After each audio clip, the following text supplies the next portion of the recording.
I'm waiting for my laptop to boot up, y'all, so I can log into YouTube.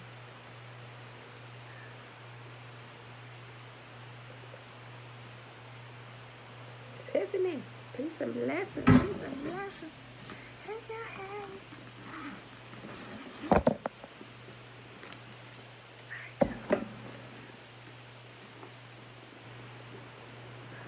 It's taking forever. Extremely slow. So write my stuff down while I'm waiting. I think that's our last day in Ezekiel, y'all. I'm gonna check it in a second.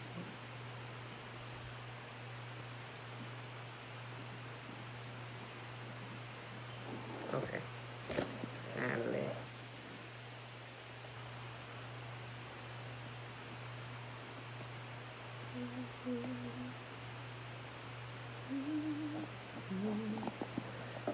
Thailand, you see my response? I responded to you a couple minutes ago. I'm like, yes, I got a partner. Let's do it. I signed up. I signed up already and everything. Already ordered my book.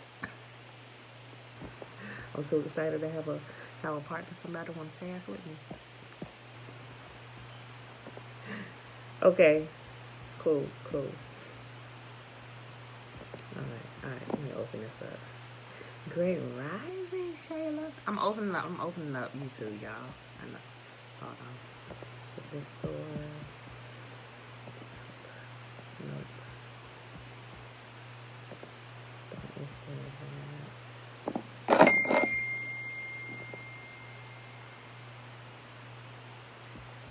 Okay. Here we go.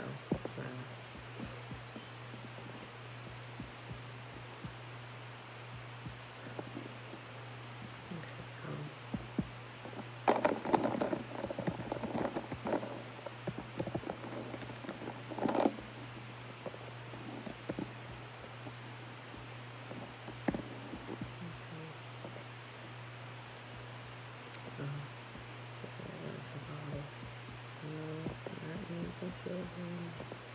Okay. Next. Public. Okay, it's my fault. I'm trying to do stuff at the last minute before I go on live. You nervous? No, don't be nervous. This is gonna be so much fun.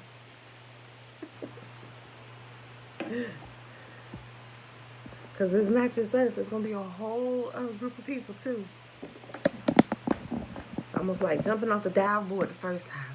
Let's go. You can do it. Well, I'd be so excited about stuff like that. Yeah, I don't know. Because I see all the benefit that happens. And so I'd be excited when other people be ready. So let's do it, Tyler. Let's do it. Okay. All right, let me pull this up. Dana, hey, we're part of this group, A Healthy Alternative, on Facebook. But they actually look, it was you had mentioned it to me. You was like, I should do a Facebook group or something, like a support or something like that. But we was already a part of one, so they doing a 21-day fasting challenge. So yeah. That's what we're excited about. And some people are like, oh y'all, but I get excited about it, So, but yeah, it's they got everything together. They got a fasting group. They've been doing it for years, but they have like it's like a official 21-day fasting challenge. They even have a manual step by step what's gonna be happening to your body every day. It's nice and colorful and pretty and everything, So, but yeah. That's what we're excited about. So, we joined it. It starts if y'all want to join. Hey, I'll leave the link. And let me know if y'all want to join. So Thailand will have more than just us. We get a few partners joining with us. All right, let me see. Type this in. But it's really good support. It's really good support. If you're not a part of the group on Facebook, you should really join. Right? It'll help you increase your faith that you can do it. Yeah, it starts Tuesday the 24th. Yeah, August the 24th. Mm-hmm. Let's see.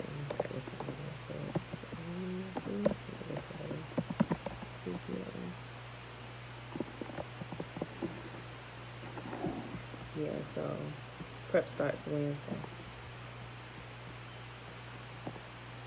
Okay. All right, y'all. So let's go ahead and get this going here. Yes, it's a water fast. But I'm not sure if well, you can do whatever you want to do for real, but I believe it's for water fast. But I need to finish reading all the what you call it. So maybe somebody might modify it with, I don't know, maybe juice or something. I'm not sure. I'm sure you could do that, because it's sure fast. But like I said, I'm not sure if they just want those who are strictly water fasting. I didn't double check that, but I'll let you know. Water, all water. Okay, yeah, so I guess it's all water. 21 days. Y'all can make it. Y'all can do it. Lavon, blessings. Y'all should join if you can. I'm just saying. This will be fun. We can talk about it. Oh, okay. You may have to sit this one out. Okay. I'll let y'all know when the next one come up. As a matter of fact, if you join the group on Facebook, and follow their channel on YouTube, you get all the updates and stuff when the next one coming out. They actually did a 40-day one. Now y'all know when that come up. I'm gonna be joining that one too. They actually just did a 40-day one. I think it ended like 2 weeks ago. Maybe it was last week. But I didn't do that one with them. I was kind of doing my own thing. So, but this one, this works out because I was about to start another one anyway. So that's why I was super ecstatic when I when I saw your comment. You was you asked me, Tyler, and I'm like, yes. I had already planned to be fasting again anyway. So, but yeah, this gonna be fun, right? I got somebody to talk their head off. Oh, okay. Yeah.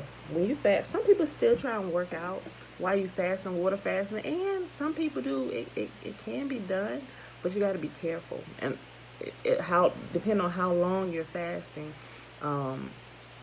it can be dangerous, But I still take walks. That's about the most I'll do. Maybe you might be able to get away with going to the gym, maybe like the first day or two. That's about it. Otherwise, you need to be conserving all of your energy because it's going to be redirecting itself towards your body so it can do what it needs to do, So I'm just saying. But yeah, I would, if you're doing like that long, 21 days, I would recommend just walking and getting out there in the sun, right? And when you're water fasting, people, because I know some people, they're scared if they have like a lot of weight to lose. They're scared about having loose skin. When you water fast, you will not have loose skin. It's been proven.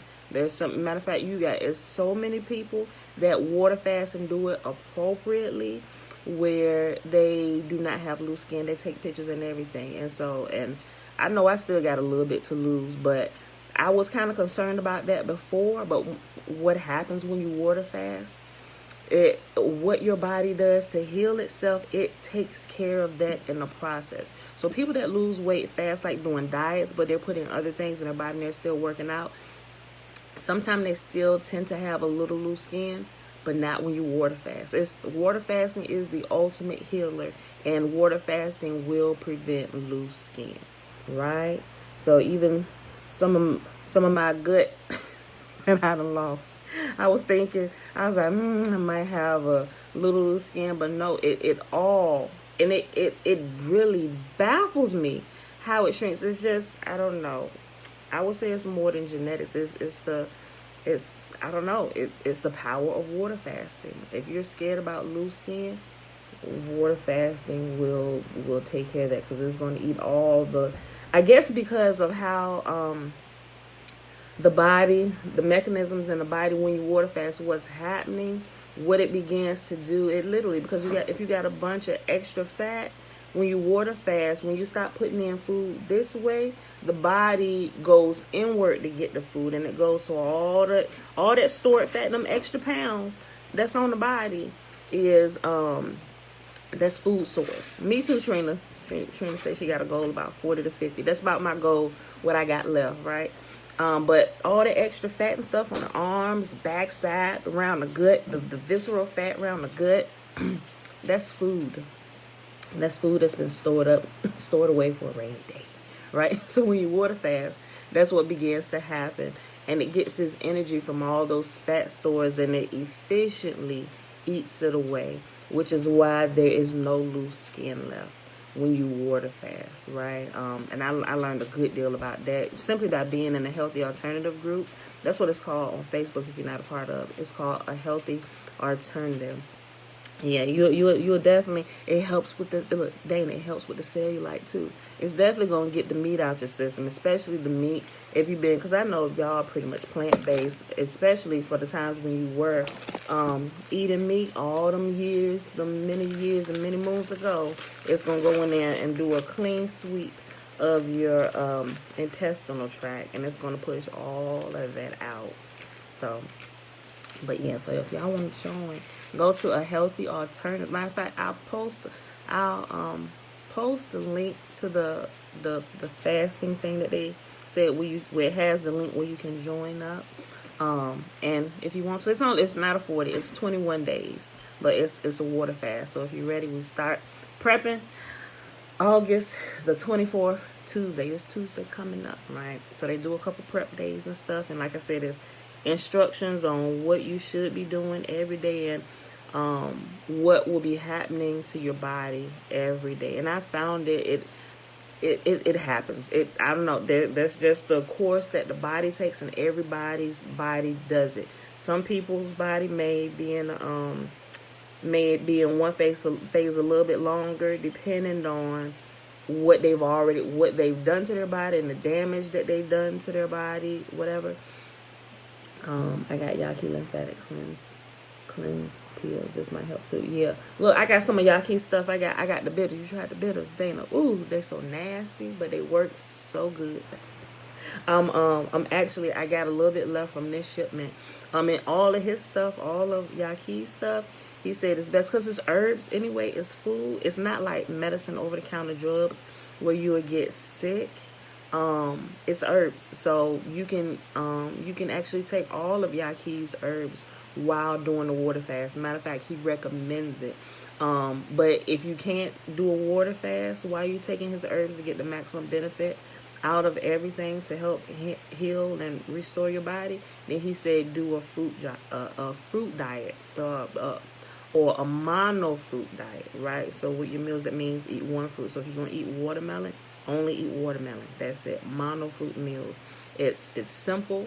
Your body doesn't have to do extra stuff to break down and separate different types of foods and textures. Mono fruit meals. So I'm scared I'll be hangry. You have thin patience with my kids. It's possible. You might for the first 3 days till you get past that 3-day mark. But once the ghrelin is gone, that's the thing. You're hungry because of your ghrelin levels. It's the ghrelin that activates the hunger. And when the stomach starts growling, oh, I'm hungry, that's the ghrelin. But ghrelin goes away when you water fast, normally after 3 days. Some people say the first 5 days. It depends on how you prepare it. If you prepare it, sometimes I can just jump right into it and, it doesn't really matter for me. But definitely after the 3rd day, you should be rocking and rolling because the ghrelin would have disappeared, and that's the body's signal to now turn inward to begin to get its nutrients because nothing else is coming through here. Yeah, so, but yeah, it's going to be fun. Let me know how the lymphatic cleanse pills work. I haven't tried it. The only thing I've really tried is the 3 bitters because that literally works for everything, and it's good. So, but yeah. All right, beautiful people, let's get started here. All right, so let's do the Shema, y'all. It is Saturday. Happy Saturday, August the 21st, 2021, day 239 of year 3 of reading through the books of the law and the prophets, and of the 3-year consecutive day count. It's day 908. Today we're reading Ezekiel 44, 45, and 46, and we're going to pick up where we left off at in Fossilized Customs on page 347. Hear, therefore, O Israel, and observe to do it, that it may be well with you, and that you may increase mightily, as Yahuwah, the mighty one of our fathers, has promised us, in a land that flows with milk and honey. Hear, O Israel, Yahuwah, our mighty one, he is one. And you shall love Yahuwah, your mighty one, with all your heart, and with all your soul, and with all your might. And these words which I command you this day shall be in your heart. And you shall teach them diligently unto your children. And you shall talk of them when you sit in your house, when you walk by the way, when you lie down, and when you rise up. And you shall bind them for a sign upon your hand, and they shall be as frontlets between your eyes. And you shall write them upon the posts of your house and on your gates. And Yahuwah commanded us to do all these statutes, to fear Yahuwah, our mighty one, for our good always, that he might preserve us alive, as it is at this day. And it shall be our righteousness if we observe to do all these commandments before Yahuwah, our mighty one, as he has commanded us. All right, y'all, hop right to it. Ezekiel chapter 44. Okay, the prince, Levites, and priests. Then a man brought me back to the east gateway in the outer wall of the temple area, but it was closed. And Yahuwah said to me, this gate must remain closed. It will never again be opened. No one will ever open it and pass through, for Yahuwah, the God of Israel, has entered here. Therefore, it must always remain shut. Only the prince himself may sit inside this gate to feast in Yahuwah's presence, but he may come and go only through the entry room of the gateway. Then the man brought me through the north gateway to the front of the temple. I looked and saw that the glory of Yahuwah filled the temple, and I fell face down on the ground. And Yahuwah said to me, Son of man, take careful notice, use your eyes and ears, and listen to everything I tell you about the regulations concerning Yahuwah's temple. Take careful note of the procedures for using the temple's entrances and exits, and give these rebels, the people of Israel, this message from the sovereign Lord. O people of Israel, enough of your detestable sins. You have brought uncircumcised foreigners into my sanctuary, people who have no heart for me. In this way you defiled my temple, even as you offered me my food, the fat and the blood of sacrifices. In addition to all your other detestable sins, you have broken my covenant. Instead of safeguarding my sacred rituals, you have hired foreigners to take charge of my sanctuary. So this is what the sovereign Lord says. No foreigners, including those who live among the people of Israel, will enter my sanctuary if they have not been circumcised and have not surrendered themselves to me. And the men of the tribe of Levi, who abandoned me when Israel strayed away from me to worship idols, must bear the consequences of their unfaithfulness. They may still be temple guards and gatekeepers, and they may slaughter the animals brought for burnt offerings and be present to help the people. But they encourage my people to worship idols, causing Israel to fall deep into sin. So I have taken a solemn oath that they must bear the consequences for their sins, says the sovereign Lord. They may not approach me to minister as priests. They may not touch any of my holy things or the holy offerings, for they must bear the shame of all the detestable sins they have committed. They are to serve as temple caretakers, taking charge of the maintenance work and performing general duties. However, the Levitical priests of the family of Zadok continued to minister faithfully in the temple when Israel abandoned me for idols. These men will serve as my ministers. They will stand in my presence and offer the fat and blood of the sacrifices, says the sovereign Lord. They alone will enter my sanctuary and approach my table to serve me. They will fulfill all my requirements. When they enter the gateway to the inner courtyard, they must wear only linen clothing. They must wear no wool while on duty in the inner courtyard or the temple itself. They must wear linen turbans and linen undergarments. They must not wear anything that will cause them to perspire. When they return to the outer courtyard where the people are, they must take off the clothes they wear while ministering to me. They must leave them in sacred rooms and put on other clothes so that they do not endanger anyone by transmitting holiness to them through this clothing. I just thought about something. It's almost kind of like, I know the relationship is different, but the relationship between a husband and wife is representing the relationship between Yahuwah and his people when they go in to minister to him. Just like the wife and the husband sometimes, mostly the wives, right? Mostly the wives have sacred garments that they only wear for their husbands. Nobody else see them in those sacred garments, right? It's only for the husband while she goes in to minister to her husband. Then, after it's done, those garments are then put away from the eyes of everyone else, and they put on other clothes, right? They must neither shave their heads nor let their hair grow too long. Instead, they must trim it regularly. The priest must not drink wine before entering the inner courtyard. They may choose their wives only from among the virgins of Israel or the widows of the priests. They may not marry other widows or divorced women. They will teach my people the difference between what is holy and what is common, what is ceremonially clean and unclean. They will serve as judges to resolve any disagreements among my people. Their decisions must be based on my regulations, and the priests themselves must obey my instructions and decrees at all the sacred festivals, and see to it that the Sabbaths are set apart as holy days. A priest must not defile himself by being in the presence of a dead person unless it is his father, mother, child, brother, or unmarried sister. In such cases, it is permitted. Even then, he can return to his temple duties only after being ceremonially cleansed and then waiting for 7 days.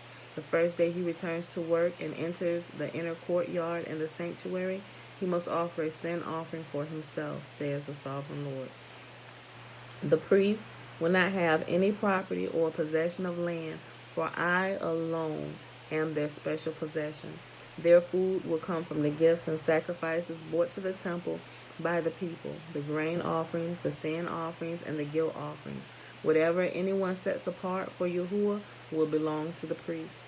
The first of the ripe fruits and all the gifts brought to Yahuwah will go to the priest. The first batch of dough must also be given to the priest, so Yahuwah will bless your homes. The priest may not eat meat from any bird or animal that dies a natural death or that dies after being attacked by another animal. Next chapter, Ezekiel chapter 45, the division of the land. When you divide the land among the tribes of Israel, you must set aside a section for Yahuwah as his holy portion. This piece of land will be 8 1/3 miles long and 6 2/3 miles wide. The entire area will be holy. A section of this land measuring 875 feet by 875 feet will be set aside for the temple. An additional strip of land, 87.5 feet wide, is to be left empty all around it. Within the larger sacred area, measure out a portion of land 8 1/3 miles long and 3 1/3 miles wide. Within it, the sanctuary of the most holy place will be located. This area will be holy, set aside for the priests who minister to Yahuwah in the sanctuary. They will use it for their homes, and my temple will be located within it. The strip of sacred land next to it, also 8 1/3 miles long and 3 1/3 miles wide, will be a living area for the Levites who work at the temple. It will be their possession and a place for their towns.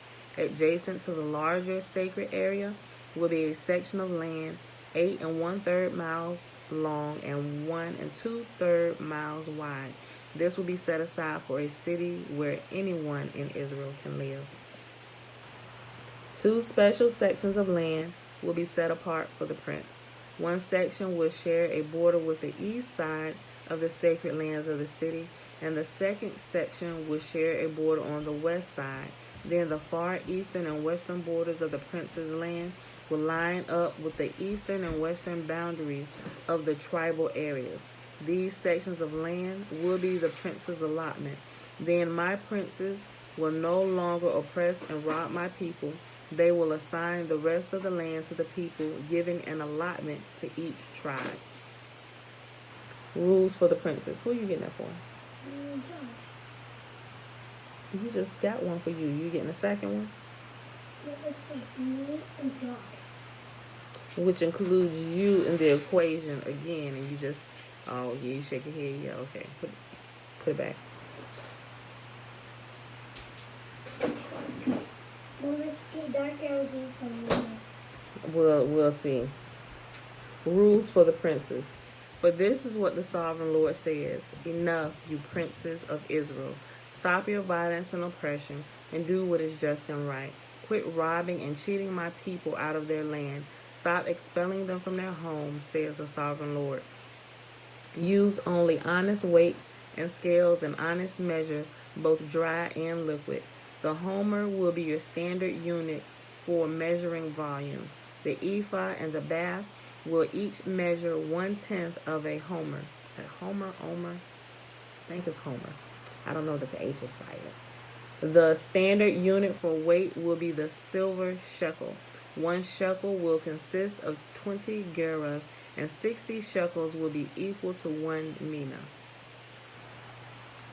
I don't know what that is, and I gotta look it up. What it is in English.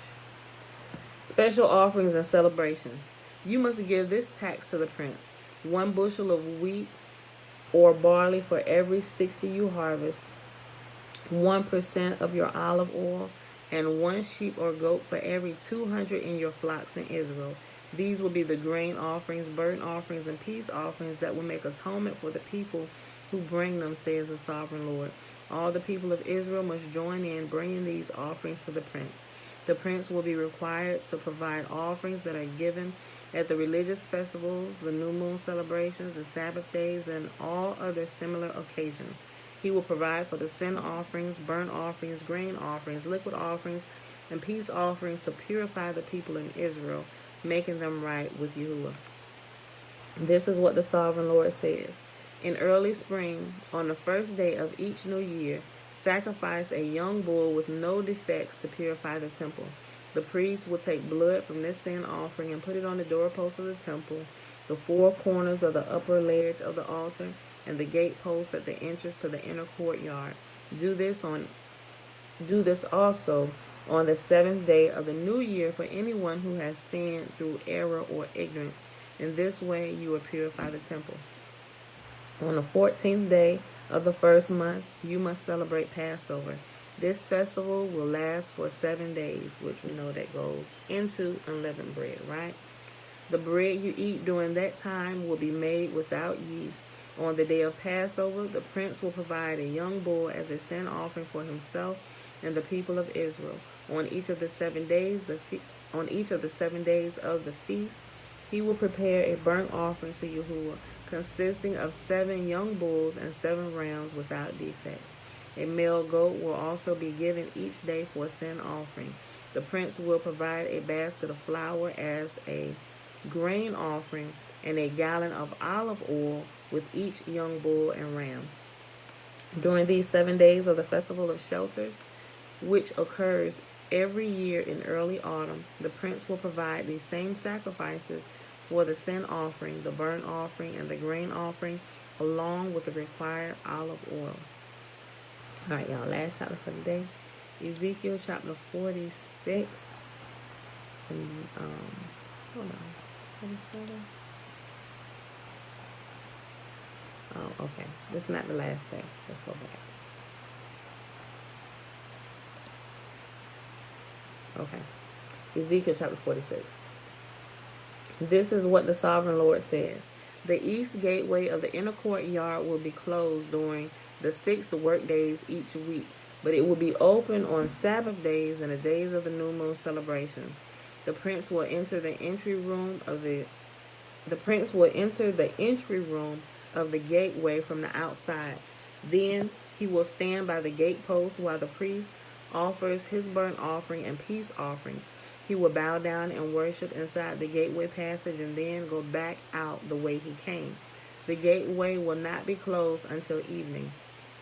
The common people will bow down and worship Yahuwah in front of this gateway on the Sabbath days and the days of the new moon celebrations. Each Sabbath day, the prince will present to Yahuwah a burnt offering of 6 lambs and 1 ram, all with no defects. I can tell you just rolled out the bed, son. You must have seen your brother and sister eating ice cream, and here you come walking out here looking like a zombie trying to get ice cream. You wash your face and brush your teeth yet? Close my freezer, boy.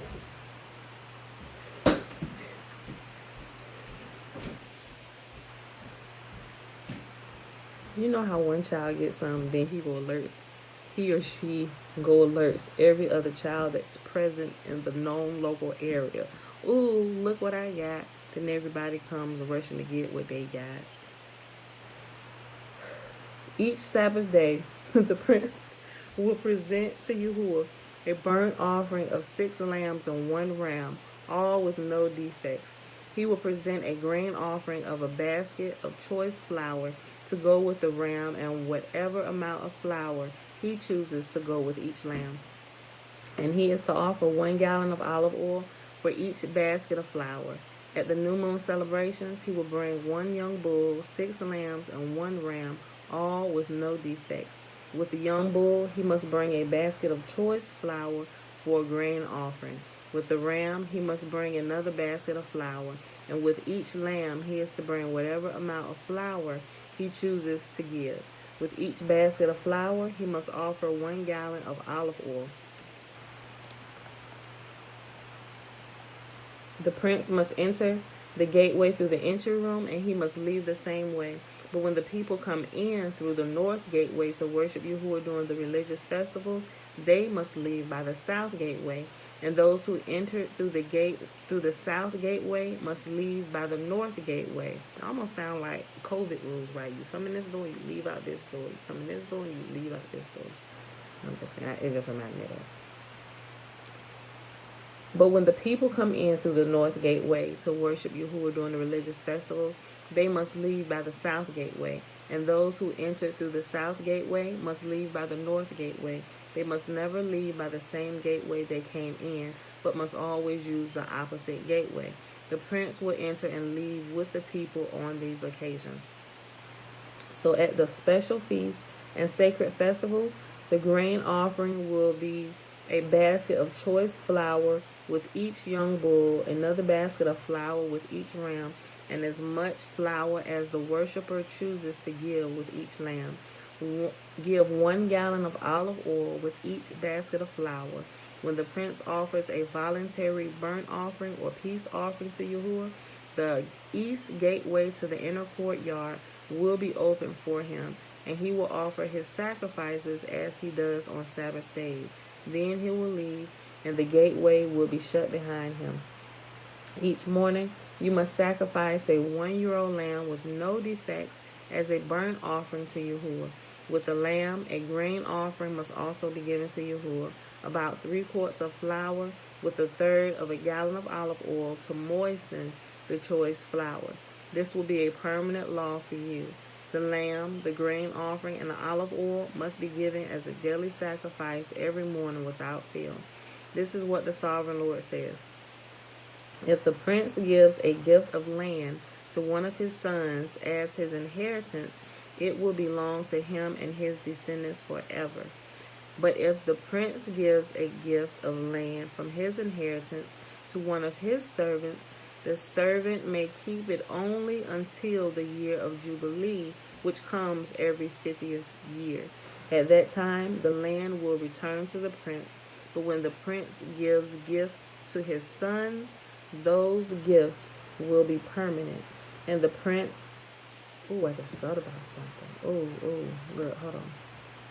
Okay, it's like okay, so it's kind of like, when the land was divided up amongst the nations of the world, and we had the land which has been pretty much been occupied by other occupants, not just that little slither, but it's a lot of places that the world doesn't teach you that this is a part of Israel's land. Like, this is the land. It's called the Promised Land because it was promised to us. Like, it was promised to us in our inheritance. We got the deed. Our dad left this land to us right here. See, this land, this is our promised portion of land, right? Yes. Go ahead. Go ahead. So, so when it's time for the current tenants, or they would be, they aren't necessarily servants. But they are tenants of the land, which is why they have to give it up, because it doesn't belong to them. They're just residing in it, right? They're just residing in it for the time being until it's time to give it back to the sons to whom it belongs to permanently, right? Okay. This is what the sovereign Lord says. If the prince gives a gift of land to one of his sons as an inheritance, it will belong to him and his descendants forever. But if the prince gives a gift of land from his inheritance to one of his servants, the servant may keep it only until the year of Jubilee, which comes every 50th year. At that time, the land will return to the prince. But when the prince gives gifts to his sons, those gifts will be permanent. And the prince may never take anyone's property by force. If he gives the property to his sons, it must be from his own land. For I do not want any of my people unjustly evicted from their property. The next section is the temple kitchens. In my vision, the man brought me through the entrance beside the gateway and led me to the sacred rooms assigned to the priests, which faced toward the north. He showed me a place at the extreme west end of these rooms. He explained, "This is where the priests will cook the meat from the guilt offerings and sin offerings and bake the flour from the grain offerings into the bread. They will do it here to avoid carrying the sacrifices through the outer courtyard and endangering the people by transmitting holiness to them." Then he brought me back to the other courtyard and led me to each of its four corners. In each corner I saw an enclosure. Each of these enclosures was 70 feet long and 52.5 feet wide, surrounded by walls. Along the inside of these walls was a ledge of stone with fireplaces under the ledge all the way around. The man said to me, "These are the kitchens to be used by the temple assistants to boil the sacrifices offered by the people." And that is our reading for today. That is where we pause. Jay Denton, shalom, shalom. Okay, y'all. So let's hop on over here to where we left off at in Fossilized Customs. Joshua, what's up? Okay, so page 347, y'all. And we starting with the Hebrew idioms. This is pretty good. Yes. Josh want me to use it. Okay, we'll use it because it's melting. You're not eating it fast enough. So that was a good decision. Okay, whatever it says. Okay, Hebrew idioms, and he has this picture right here. Everybody's kind of probably familiar with this particular picture, but anyway, beside it, he has well, he's going to explain what these idioms mean. Right? Okay, close it, y'all. Close it. Okay. I'm gonna read what the picture says. It says Hebrew idioms, beasts, which are idioms are like analogies, right? Okay. So here are some of them: beast, bind and loose, green tree, living water, lake of fire, higher calling, eye of a needle, son of Belial, eye is eagle. Hey, come on, y'all are too loud. Eye is evil, eagles gather, bosom of Abraham. Okay. Hebrew idioms, unlocking their meaning, a grave situation, figures of speech. Languages have from dozens to hundreds of idioms. A widely known Hebrew idiom is bosom of Abraham is one of them that is commonly missed and is taken literally. Is it a real place or an idiom for the grave? What is an idiom? An idiom is an expression of a concept, feeling, idea, circumstance, or thing used in a figurative sense. An idiomatic expression should never be interpreted literally. It is very closely related to a maxim and a parable. What is a maxim? A maxim is a brief expression of a general truth or rule of conduct. An example of a maxim is, the pen is mightier than a sword. A lot of us, if you went through the public school system, You done probably heard that one, right? Idioms, maxims, and parables have been very useful teaching tools, especially and in mainly oral cultures. What is a parable? A parable is a short allegorical story intended to illustrate or teach some truth, religious principle, or a moral lesson. Yahushua used parables and figures of speech many times. In Luke chapter 16, he uses the Hebrew idiom bosom of Abraham. This was a figure of speech they readily understood, and Yahushua used it to make his point about a very rich man and a desperately poor man. His point was that riches, pleasure, possessions, and position can be a stumbling block to us. He wanted to convey how important it is that we evaluate our behavior and how it will factor into our final destination. Our hearts are corrupt and lack compassion for our fellow human beings. The rich man lacked compassion and was extremely selfish. He had the evil eye, an idiom meaning he was stingy, miserly, and self-centered. Yahushua was not teaching us about the literal details of the hereafter, but rather figuratively used the idiom bosom of Abraham to teach the principle of generosity, hospitality, and kindness. He was also giving us a glimpse of how he sees our treatment of one another. Yahushua used many idioms. His not-so-ring followers knew he used them, and in one place they pointed this out. His taught ones said to him, "See, now you are speaking plainly and not using figures of speech." That's found in John chapter 16, verse 29. The figures of speech refer to the use of idioms. There are also personifications and anthropomorphisms used in Scripture.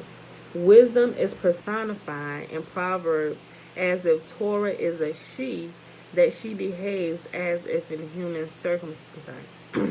Wisdom is personified in Proverbs as if Torah is a she that behaves as if in human circumstances. Webster's defined the concept of anthropomorphism as an interpretation of what is not human or personal in terms of human or personal characteristics, humanization. Cultural idioms can easily be misunderstood when translated literally. They vary in transparency. Some familiar to us are bat out of hell or hell out of dodge, leaving, which means leaving with extreme haste, right? Feeling under the water is what? Representing an illness. You're not feeling too well. In the same boat is in the same situation together. We're in the same boat. I don't know. We're in the same boat, right? Not like we're literally in the same boat. You see what he's saying? So if you take these things to be something literal, you change the whole outlook of everything when it was literally meant to be like an analogy to something, right? We're just saying this. We don't literally mean this, but we're saying this because the culture of that day, the time of that day, we do it a lot now, right? And some of the things people took literally today as like this is what it was, they would get it wrong every time. And we see that happen a lot, especially when it comes to scripture. A lot of things that people take literally from the scriptures is wrong and should not be done that way because it was not a literal thing, right? It was not a literal thing. It's simply there to teach you a principle underlying what it said. So some of the things in here did not actually happen, right?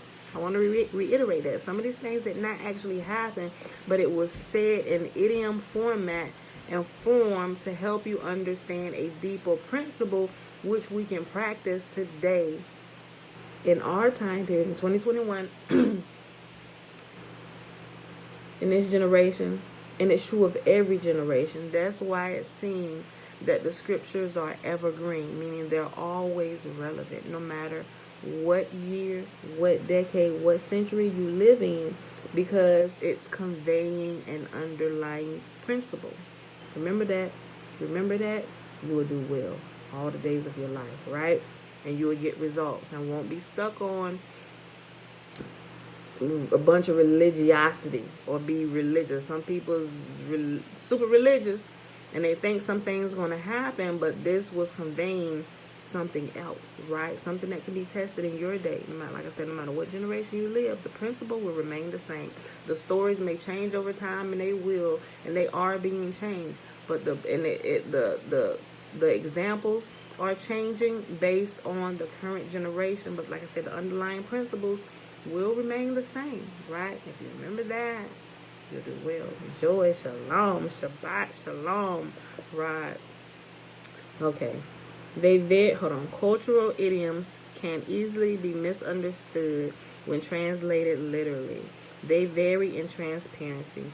Some familiar to us are bat out of hell or hell out of dodge, which means leaving with extreme haste. Feeling under the water is representing an illness.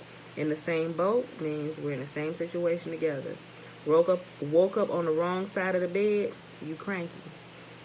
Bats in the belfry, mentally disturbed, or sis, a few sandwiches short of a picnic basket, or she's missing a few marbles, right? That's the same type of idiom. I mean, you are mentally disturbed. Something ain't right up here, right?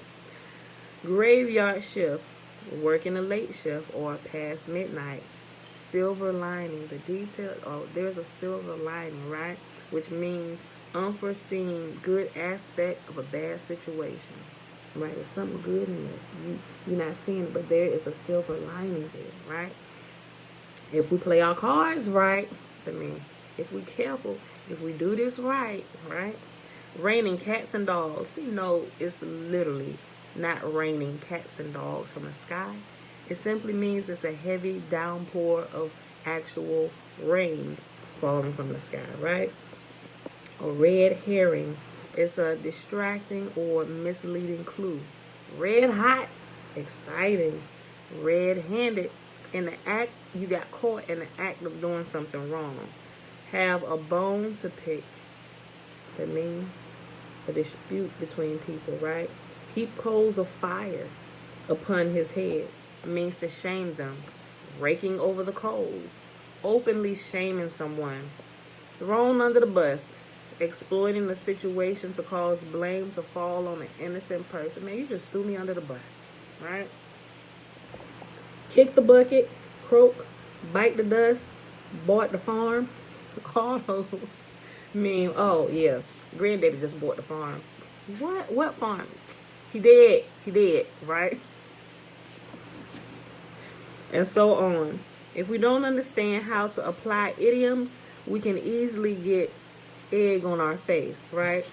Or the egg on the face idiom means you're made to look foolish, right? Because you're taking some of this stuff literally, and it's not literal.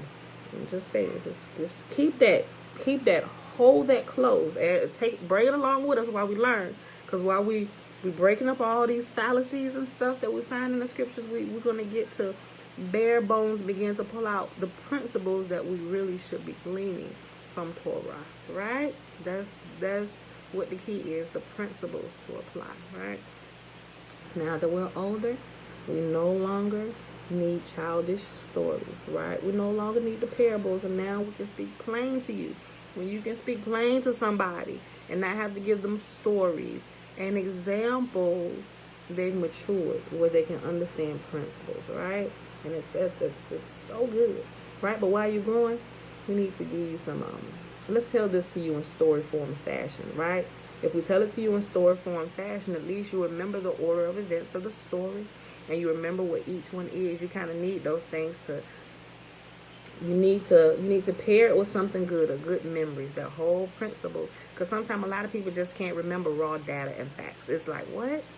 Bad. Just let me know when you're done. Tell me the outcome of this, right? A lot of people can't do that. That's why you have to give it to them in story form, parables, analogies. And if they're not ready for it, they just won't get it. They're just going to gloss over and say, okay, yeah, we don't understand. Let me keep on going, right?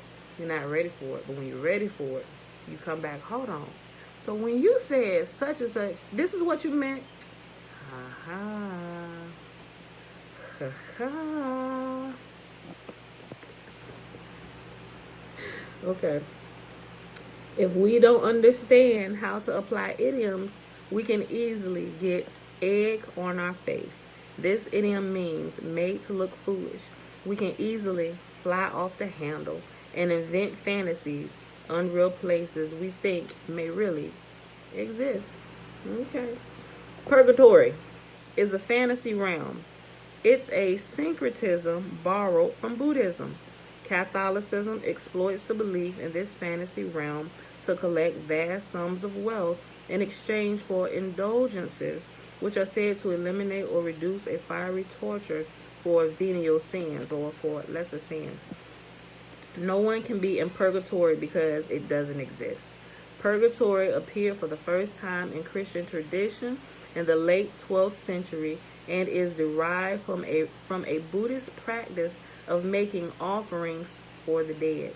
Misunderstandings create strongholds or false reasoning and myths. Figurative language. Just want to show you one of the mistakes of the King James Version, right? The apple of my eye is figurative, right? Although we don't have an actual apple, but the pupil is considered the apple of the eye, right? Hebrew idioms. The KJV uses the word apple where the Hebrew text employs an idiom for an object of incomparable desire. One idiom became a completely different one here, since the Hebrew word does not mean apple, either literally or abstractly. Literally, it means little man of the eye. Where they say the apple of the eye, it doesn't mean apple. It means the little man of the eye, right? Apparently, the translator was hungry or really, really liked apples. There are many Hebrew idioms. If we take them literally, they only confuse us. One of them is the familiar phrase, the bride of Yahusha. This is an idiomatic expression since we know there is not a literal gender component involved. And we see a lot of people getting screwed up over this one with the he's and the she's and always just all men. And, oh, that means all women. I'm like, y'all ain't ready for that yet. That's not what that means, right? They're taking it to be literal. Especially, good example is with 144,000 people. They don't really understand it, but you don't really understand if you just reading it sporadically, hitting and missing, using other people's interpretation who was sporadic and hitting and missing. You just don't get it right. But if you read it enough, and you begin to get the tone of what is being said and who says what and all, and Yahuwah uses idioms all the time, right? Guys, it's all through the books of the prophets, all the different examples how he used animals and beasts and Pharaoh, I'm against you and your river. Like all of these things, it's all the way through. If we don't realize that, no, it's a bunch of men run it. No, it's a bunch of women run it. Well, it's a mix. Listen, guys, just read a little bit more, study a little bit more. It's a test coming, right? Get some study buddies. There are many Hebrew idioms. If we take them literally, they only confuse us. One of them is the familiar phrase, the bride of Yahusha. This is an idiomatic expression since we know there is not a literal gender component involved. It's like a marriage, a covenant relationship of selfless love and total commitment. Another idiom is the idea of first fruits, meaning firstborn. Idiomatically, the idea applies to those in the first resurrection, the bride that will attend the wedding feast. The second idiom, wedding feast, is an extension of the bride idiom, right? Other Hebrew idioms are heart, which means thinking, the eye of a needle, any task requiring great skill and focus. Uncircumcised hearts and ears, a lack of commitment to Yahuwah. Make a wide mouth, sneer. Slept. Oh, he slept with his fathers, or he's sleeping with the fathers. Like, and today, today, you say that term in the wrong group of people. He's sleeping with the fathers. He what? Oh, they some nasty. No, wait. What are you talking about? He's in the grave. He died. Slept. I mean, he dead. He's sleeping. That big nap. He taking that big nap. I get that from my sister. No, we about to take the big. But when she said she wasn't talking about dying, she was telling her girl. Okay, was she here? I think she went out.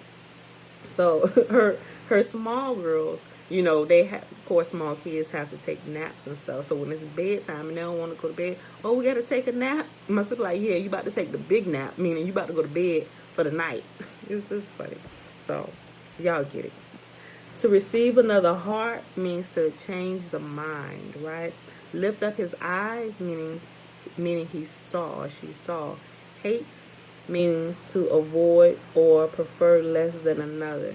Your right eye is your will, decision, or fixed goals. Stumbling block is a deterrent or obstacle.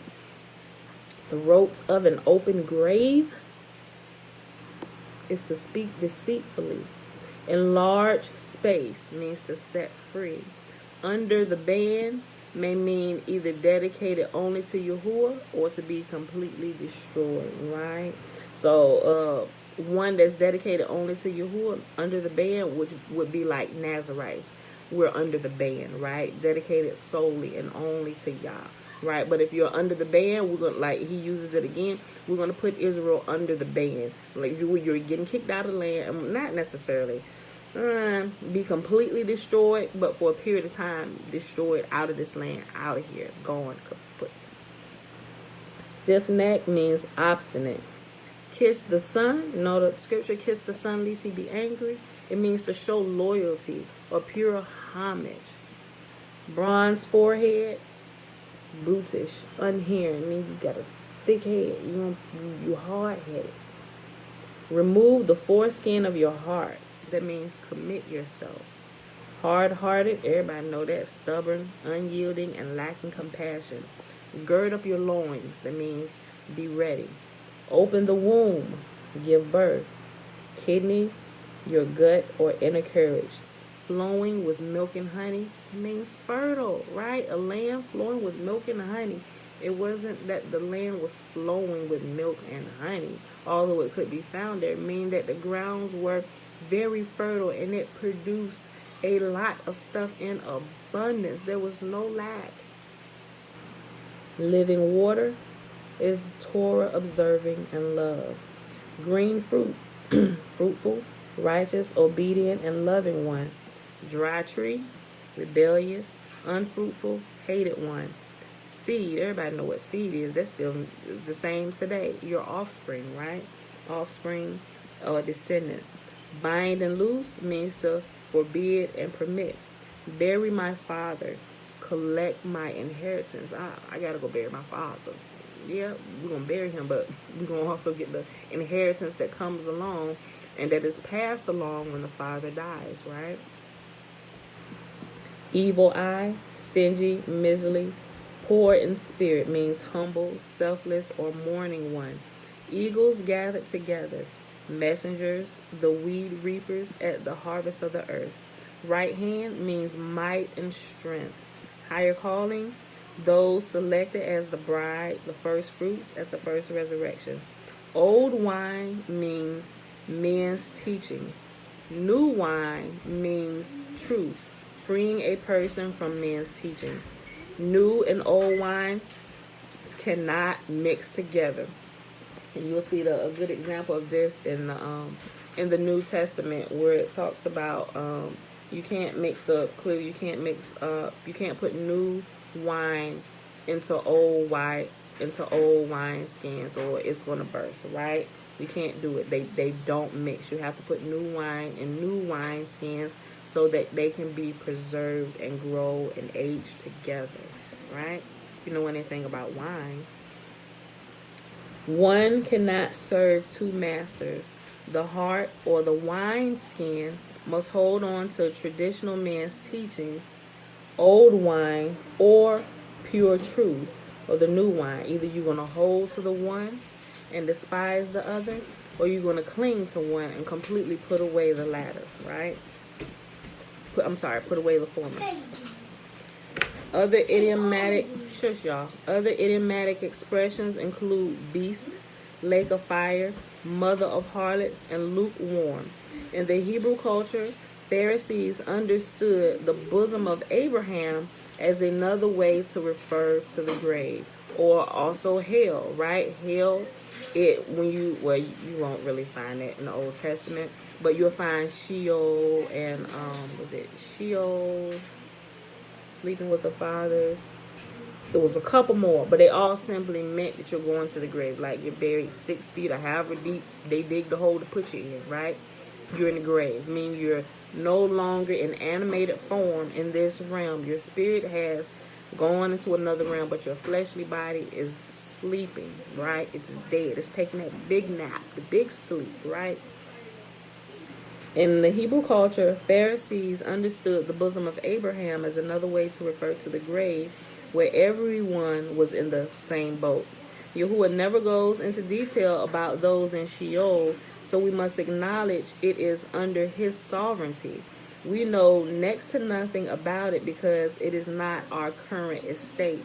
We may desire to understand the circumstances, but we are to keep our own estate or our own realm, what we know and see here, because none of us here knows what happens after we go to the grave and permanently stay there. Now, you have those that have gone, but you weren't buried, right? You got to see a glimpse. You died on the table and they brought you back, and you may have seen some things, right? You were able to see the current state of what happened. Maybe some people saw fiery flames and stuff. You got them too. I can't say yes you did or yes you didn't, because their experience was real. Maybe they needed to see that we're going to give you another chance, and it was enough to scare their hind parts, not unfoundedly scare them. But maybe you was doing some secret stuff in life where, look, we really need you to be here a little bit long, so just a little bit, you're going to miss out on some stuff. So it's going to be like this if you leave before your time. Not that necessarily you will experience things like this, but they go and they come back and they're still in animated form here in this 3D realm, right? But there's nobody that has gone into that realm that has come back to us, right? And they can tell us about it, because that belongs to Yahuwah. It is dedicated to Yahuwah. He knows what goes on there at all times, and we only know about our current estate or this current realm, which is why nobody can really give you straight answers about some of this stuff. It's a bunch of theory and speculation, shall I say, right? We know next to nothing about it because it is not our current estate. We may desire to understand the circumstances, but we are to keep our own estate or our own realm and not go on flights of fantasy. He's going to keep using these different idioms, right? So this is a pretty cool chapter. Nicolaitans like to make people think that they know things, but they really don't, because they operate in the realm of religion and not reality. The more they strain to explain unknowable things, the further out on a limb they climb. Addressing the elephant in the room. All right. What is the state of the dead? I'm going to show you this picture, because they got a picture of a big elephant and secret agents all over this elephant. We need to, everybody understand what addressing the elephant in the room, right? It's like something obvious that everybody clearly can see. It's so big, or the whatever, it's not clearly y'all know that. But just in case a child comes across this video and they decide to watch it, y'all got, how do you get an elephant in the house, right? That's how we're literally like a child. When we don't understand somebody says, like, you seen Avatar? She said, you're like a child, right? Because if we're sitting here talking about the elephant being in the room, the child's like, the elephant in the, it's like, where's the elephant? They're literally looking for a physical elephant, right? It's almost like something, my family understands this, but when we were younger, we were watching something like Dateline on TV, and all my cousins was there, well, my aunt's children.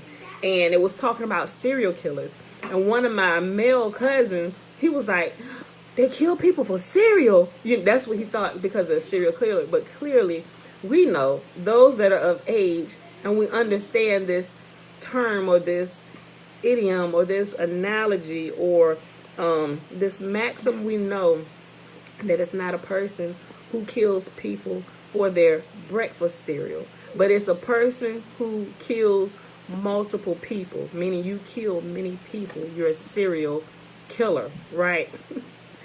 So it's like that when we don't understand or we don't even realize that a maxim or analogy or something is being used as an example to convey a point, right? We get it all discombobulated.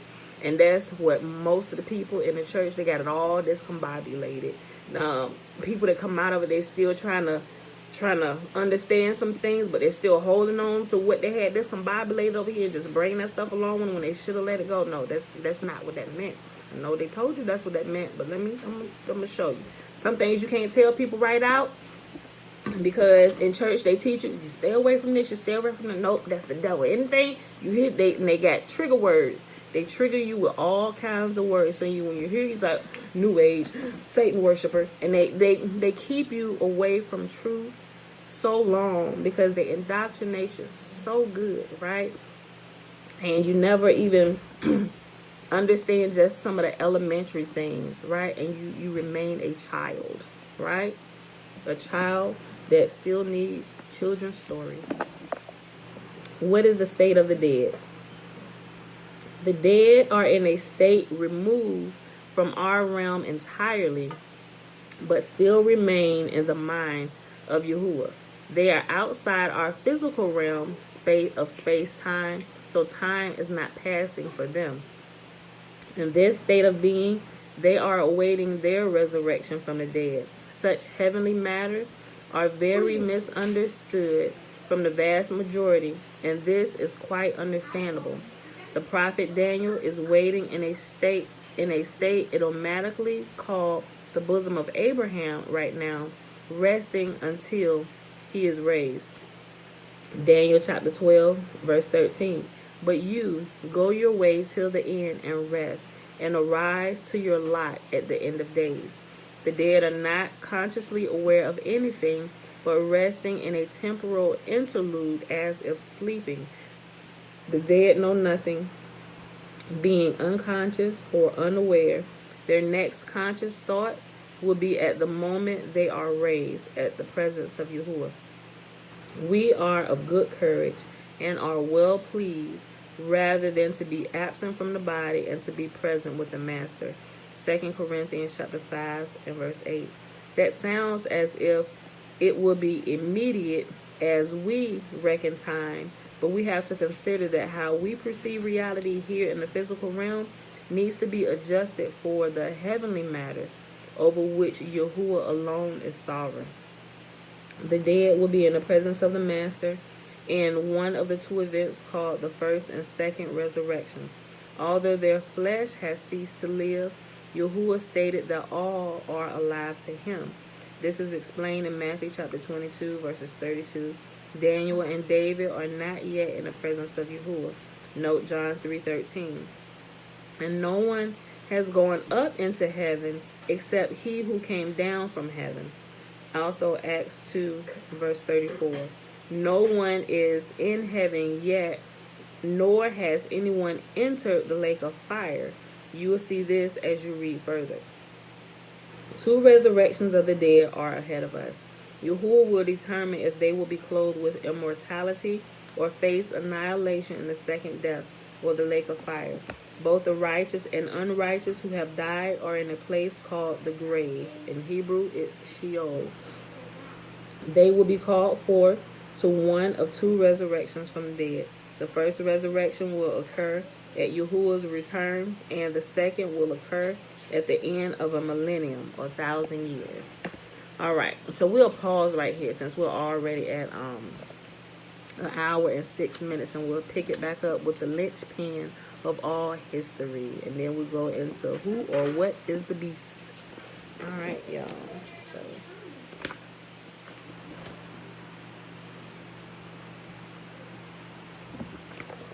All right, y'all. So that was Ezekiel 44, 45, and 46, and we read Fossilized Customs, page 347 to page 351. Like, we'll literally be done with this book in a couple days, y'all.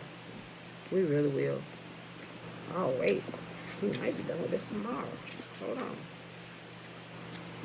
The rest of these pages is pictures.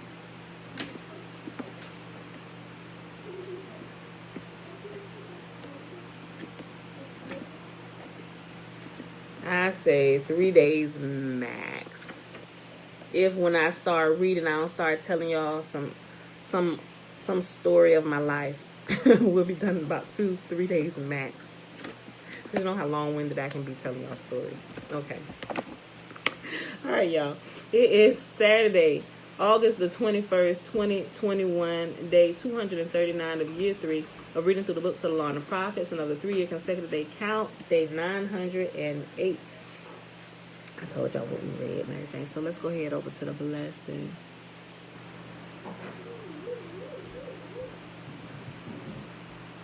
Jay Denton says, sis, what someone writes in a book or believes is not necessarily true. I agree.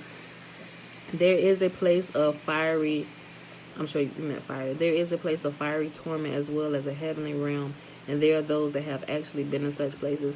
I agree because we're reading the book of Enoch. That's why I said sometimes it's not necessarily, because some people have experienced some things that we can't say, hey, it's not true because it was real, Hold on.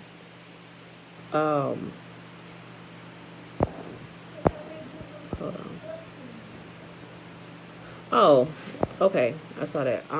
Yeah. So, yeah. She said those writings are not true. That's why we've been in a mess we've been in for so long. You're absolutely right. So that's why I said, if you learn the principles behind the scripture, we can kind of test some things, right? And we'll have to kind of decipher ourselves what's true and not true, right? Because it's a lot that's been tampered with. Even some of his stuff in his book is kind of off. That's why I bring some things up. But we can't really nullify people's personal experiences and their dreams, right? But we know even when we have dreams sometimes, and me, perfect example, some dreams will give me straight truth, like, boom, here's the truth. But some dreams will be overly exaggerated, right? So maybe I may see a huge something, okay, say something that's not normally huge, like a cell phone, right? A cell phone, clearly we know the size of a cell phone, but maybe in my dream it may be the size of a refrigerator. We'll know, okay, this not necessarily talking about a cell phone, but it's representing something else because it's overly exaggerated, right? So, but there's a good mixture of truth, actual events and things that did happen, and it's a good mixture of parables and stories and analogies. What we have to be mindful of is what they are, so we don't take analogies or stories and parables and maxims to be as true when they're simply just a story trying to convey a point to us, because maybe we may not understand it if they just give us raw data and facts, or like computer code. It's like computers. When you program computers, there is code. Anybody who does any kind of coding, I know because I kind of do the coding for our websites and stuff, it's like a bunch of numbers and characters and stuff that you put together and loop it in order to get pictures and and you can embed stuff. A lot of people don't understand it. If you're not a programmer or understand computer code, it's like, what is this? But those are the ones, that's why they can't give you straight facts, right? Yes, you're right. Yep, that's the New Testament. It's encoded. It's encoded. And I be want to say some stuff, but some people, it's just not like, oh, we can't watch you. So that's why I give stories and I talk so much. I'm trying to help y'all see. And I like his book because he explains a lot of that. Although sometimes it's like, wait a minute, we're still trying to find our way, what was truth and what's a story or a parable. We have to decipher all of it. It's like we're still trying to figure it out. Some things we clearly understand, but other things, we trying to understand the code, right? So it's me, like, while I'm doing this, it's like I'm the not necessarily the programmer, but I'm the coder, and I'm trying to present it in a way in story form. Just like you can see my picture on Facebook and YouTube. If you was to take this video, you're not going to take a picture or a video. It's going to give you code that you can embed anywhere, and boom, the video comes up, or pictures or whatever. It's the same thing. It's a bunch of code. It's a bunch of computer code, bunch of website code, embedding, and all those things. So for those who are not well versed in code and don't understand, like, what is this crap, right? It gives them a story form fashion where they can see and understand and hear it in a way that makes sense to them. That's all it is. It's all it is. Remember I said that. Okay. Now, Uncle Nathaniel says, speak to Dana's. This is confusing comment from the biblical reading. Go back up. Dana, it's simple. This, she said, that is so confusing. If Yah didn't require blood sacrifices, are the flour, oil, and grain offerings accurate or leavened too? It's leavened, right?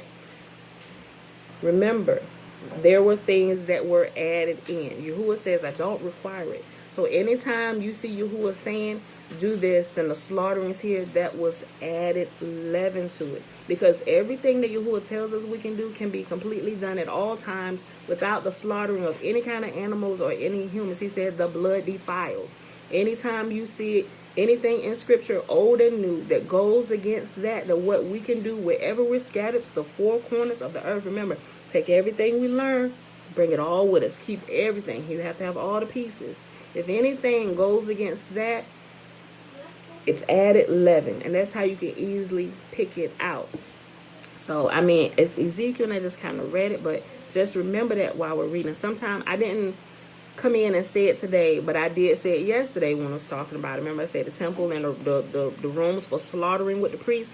I actually stopped and I just kind of gave that yesterday, but I didn't do it today when we read over that because I just did it yesterday. So you just got to remember that, right? Yahuwah said the blood defiles, right? It's water that cleanses. So you have to realize, okay, this is added leaven. Y'all, I'm serious. I'm working on, and I don't know when I'll be done with it. I'm literally working on something. It's gonna be in like book form or whatever, where all the added leaven from the old to the new in regards to the sacrifices, where you can see it, and I'm pointing it out like this, like, because if you go in and you remove all of that, like literally I have a Bible where I'm going through and I'm marking out all the blood sacrifices, anything doing with blood sacrifices, completely removing it, and then reading it without it, because it flows smoother when you read it without all the blood being splattered and stuff, right? What about the grain offerings? What do you mean, the grain offerings?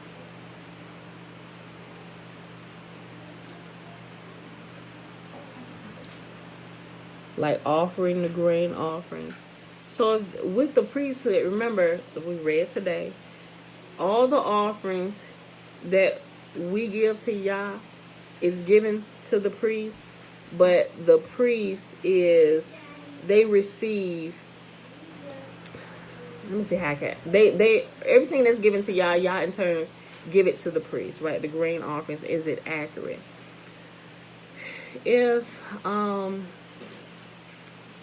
accurate as in, let's just talk about it this way. Okay, so you bring in grain offerings to the temple as, okay, we got first fruit, we got a garden, we got land that Yahuwah has blessed us with. This is our promised land, or whatever, the piece of land that's given to us, right? Just think about it like this in your garden, and then you got a garden, just think about it, right?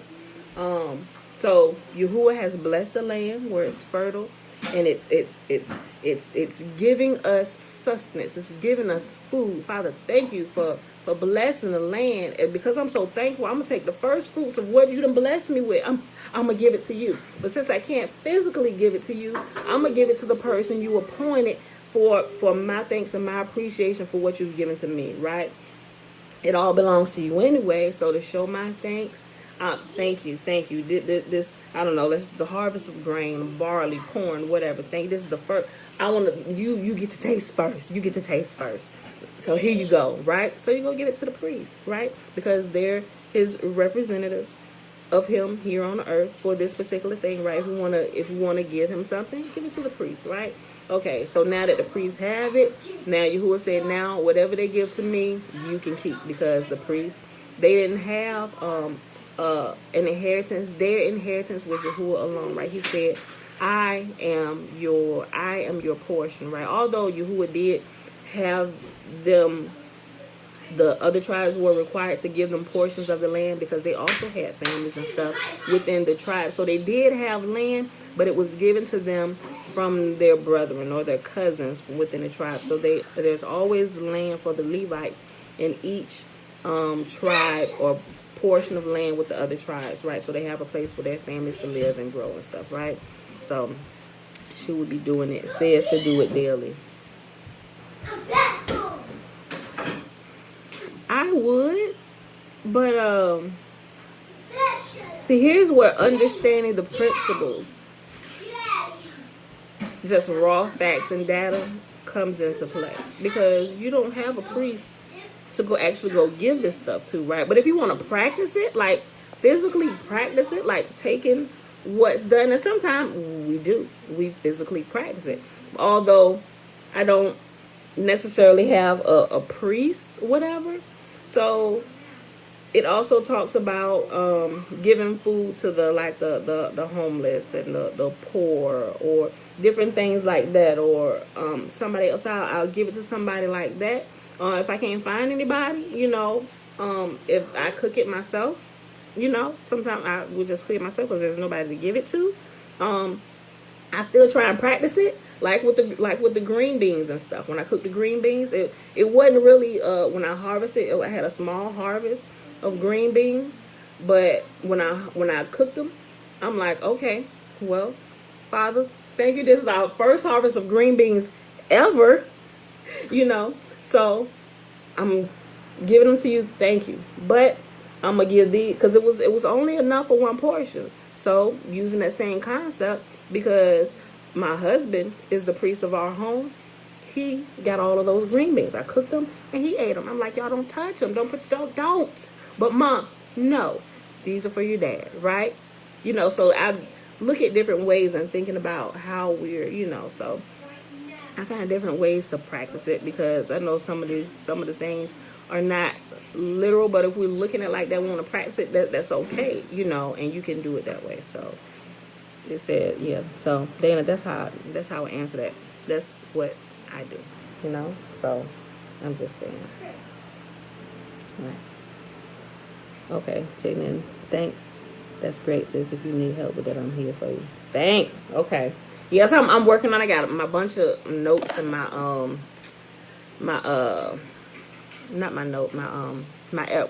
a note, but not my notes, but it's called Evernote. So I'm pulling all this stuff together, and I have my electronic Bible that I'm blacking out scriptures on, but I also have a physical Bible that I'm going through, crossing out, and it'll take a little while. I just want to make sure, I'm getting it all right, because you'll really see a constant theme of these animal sacrifices and stuff. And if you take those animal sacrifice, here's what's gonna blow your mind. When you take those animal sacrifices and then you actually go look at what the other nations was doing with their animal sacrifices, you wouldn't be able to tell the difference. You would think either, are these all pagan,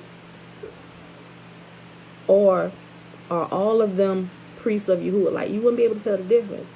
It's 11. It's 11. It's 11. The blood defiles. The blood defiles, right? It's the water that cleanses, right? I'm just saying. All right, y'all. So, but yeah, that's good. Jaden said, I did that also, offer up the first fruits of our harvest to Yahuwah. Yeah, so that's what I would say about it, Dana, because that's what I practice, and I'm like, Father, if we're wrong, let us know. But we're moving, we're acting, making sure we're getting it right. Not saying not saying that what I did was 100% right, but it's not a temple. We're scattered. Priesthood scattered, so I'm just saying, I'm like, Father, just help us along the way, right? So, but that's what I would say. Uncle Nathaniel, so I addressed it. Okay, y'all, so let's do the blessing, which is found in Numbers chapter 6, verses 22 through 27. Remember, the first 21 verses is the Nazirite vow. And Yahuwah spake unto Moses, saying, Speak unto Aaron and unto his sons, saying, On this wise ye shall bless the children of Israel, saying unto them, Yahuwah will kneel before us, presenting gifts, and will guard us with a hedge of protection. Will you let my thingy? Yahuwah will illuminate the wholeness of his being towards us. We're doing a blessing. I'm showing Oh them. my gosh. They see your pretty purse. Okay, hold on. Yahuwah will kneel before us, presenting gifts, and will guard us with a hedge of protection. Yahuwah will illuminate the wholeness of his being towards us, bringing order, and he will provide us with love, sustenance, and friendship. Yahuwah will lift up his wholeness of being and look upon us, and he will set in place all we need to be whole and complete. And they shall put my name upon the children of Israel, and I will bless them.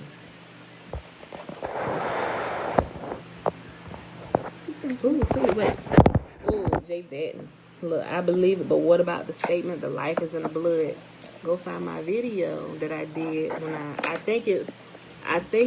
titled that video, The Life is in the Blood, and I explained it there. I'll share the link. That way you can go watch. And I think I put a time marker in it where you can just jump right to it too.